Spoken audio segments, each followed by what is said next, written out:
Today I'll be changing my radiator on my 66 Ford Galaxie from a stock to an aluminum. I'll be installing a Champion 4-core aluminum radiator with dual electric fans.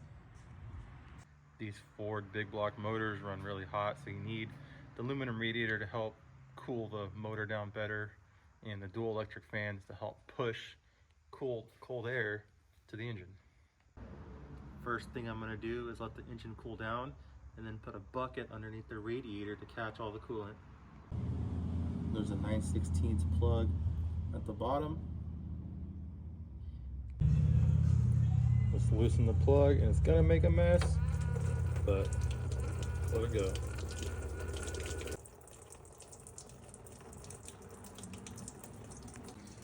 You can loosen the radiator cap and it will let some air go through to drain faster.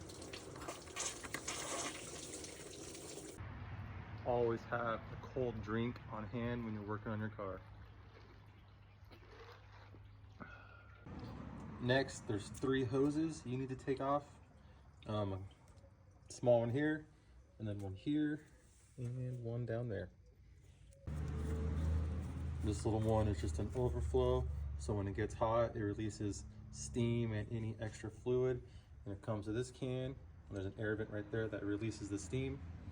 But for this instance, this engine overheated and it blew off right here, and that's why I'm putting the aluminum radiator to not have that problem.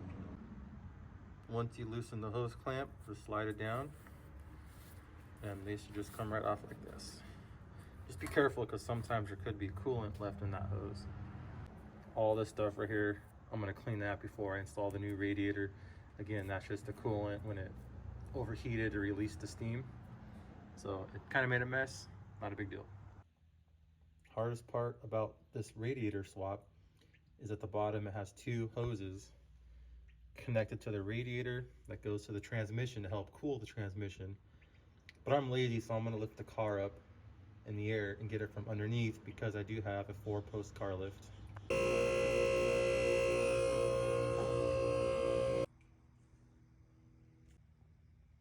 So now we have the car 6 feet in the air. We could clean up our little spillage and dump our coolant in a waste container. Some people in the comments are gonna make fun of me about the color of this coolant, but that's okay, because that bucket had oil and transmission fluid and all kinds of random stuff in it, stirring up the color. But it did come out a little red. I think I'm gonna use green coolant instead of the red this time and see if I have better luck. I'm gonna dump that in my oil catch container. Get yourself a Makita light or flashlight just to look up here, but you can see how easy it is to get to these 2 hoses right there from underneath the car.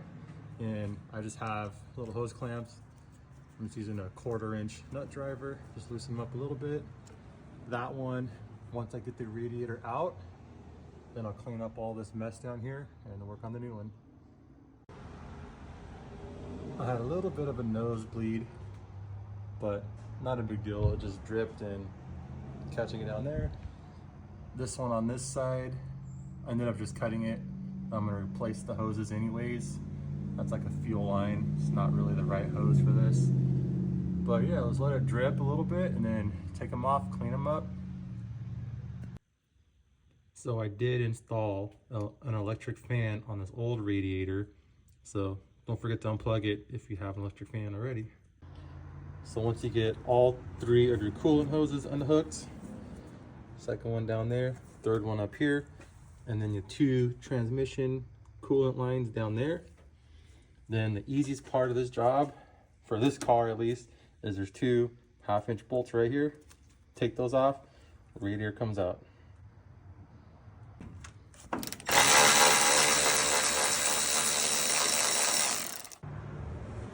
There you go, radiator's out. There it is. Just the original stock replacement radiator with the cheap electric fan I installed. But again, this fan's not big enough to cool down that big motor. So that's why I went the aluminum radiator and the dual electric fans. I'll probably clean this one up and put it on Facebook Market, see if anybody needs it. Next, we're gonna clean up some of this engine bay and my pulleys. I'm just gonna use like a glass cleaner or something, and I'm gonna spray it on the rag, and I'm not gonna spray it directly on the pulley because I don't want it to start to squeak.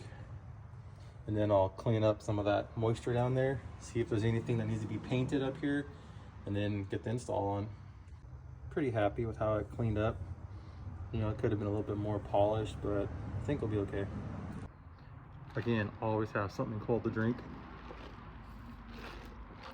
You're always gonna need a break in between. Okay, I got my fan shroud mounted to the radiator with the electric fans wired up, hooked together.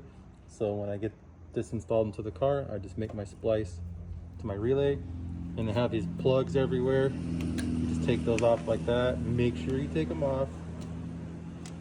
And remember, my old radiator had a 9/16 plug.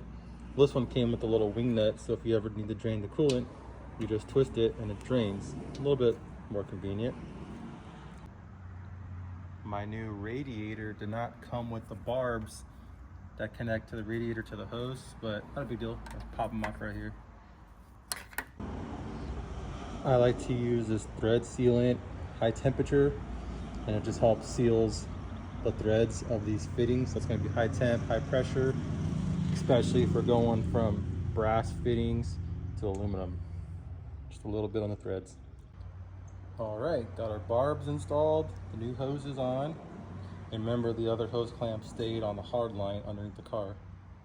And another tip when touching these polished aluminum stuff is to use rubber gloves so you don't get your fingerprints on the aluminum, then it makes it kind of hard to polish out. Okay, the radiator is set in place, but I came up to a problem. Since it is a bigger radiator, my bracket, you know how it bolts right here, doesn't fit.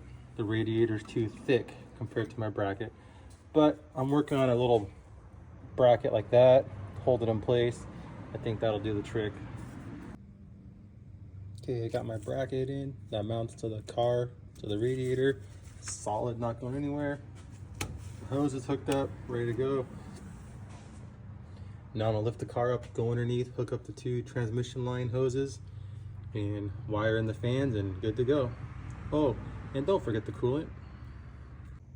All right, the new radiator is installed, topped with coolant. I tested the electric fans. Those work. Well, there you guys go. Hope you enjoyed this video and learned something new.